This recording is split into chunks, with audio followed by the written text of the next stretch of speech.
Ebbene ragazzi, oggi guarderemo come realizzare una cornice con Vectric Aspire per la nostra CMC. Apriamo Aspire e creiamo un nuovo file.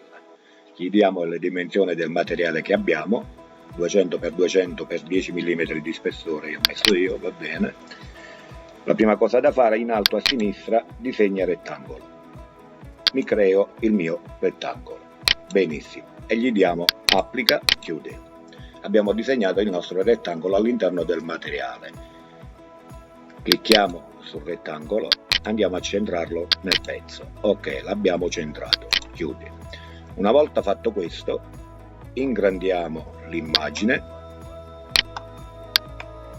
Ok, facciamo così e ci facciamo le linee guida per la nostra cornice.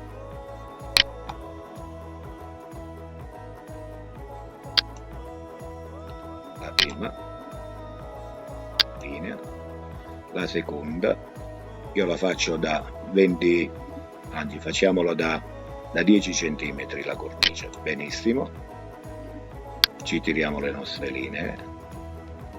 Ok, mi tiro l'altra linea.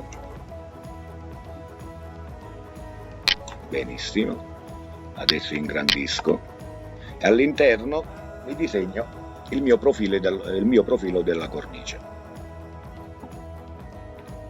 Vado in polilinea e mi vado a disegnare il mio profilo. Benissimo, ok, ecco qua. Potete farla come volete voi, insomma. Poi clicco su chiudi. Possiamo togliere le nostre linee. Ok, ed ecco qua, rimpiccioliamo per vedere il nostro materiale, il nostro disegno, eccolo qua dov'è. Adesso andiamo in modellazione, in alto a sinistra, creare una forma estrudendo lungo uno o più vettori dalla linea centrale. Clicco sul quadrato, poi clicco su usa selezione, clicco sul disegno che mi sono realizzato, gli do applica e chiudo.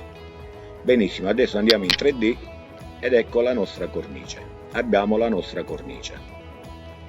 Adesso andiamo di nuovo in 2D, clicchiamo sulla linea centrale del nostro rettangolo, la togliamo, andiamo sul disegno, lo togliamo.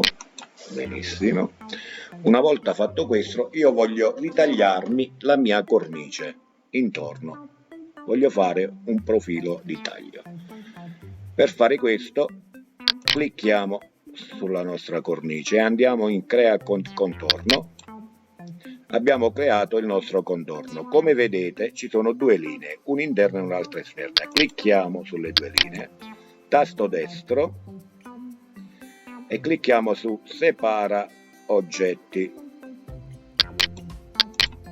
Benissimo, e gli diamo l'ok. Li abbiamo separati. Adesso la linea centrale all'interno le elimino. Ok, adesso andiamo a fare il nostro percorso di lavorazione. Percorsi utensili. La prima cosa, andiamo in percorso utensile di finitura 3D.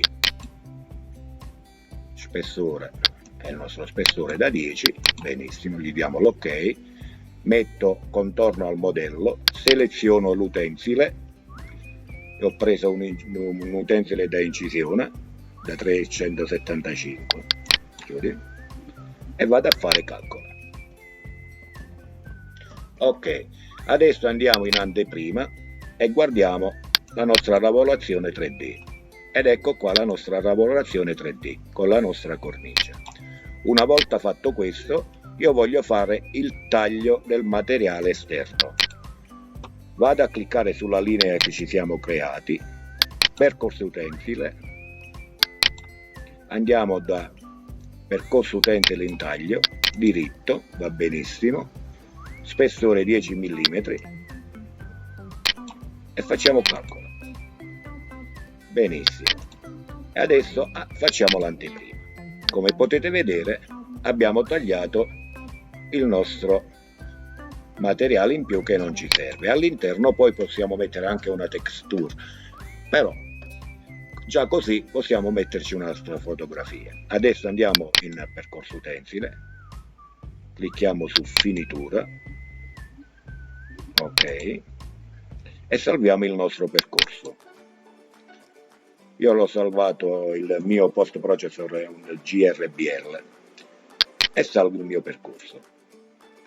Gli do un nome, intaglio maschio, benissimo, è il primo, e poi faccio la stessa cosa e salvo. Benissimo amici, una volta fatto questo, noi finalmente abbiamo realizzato la nostra prima cornice in maniera semplicissima. Alla prossima ragazzi, e se vi è piaciuto o avete domande da farmi, iscrivetevi al canale.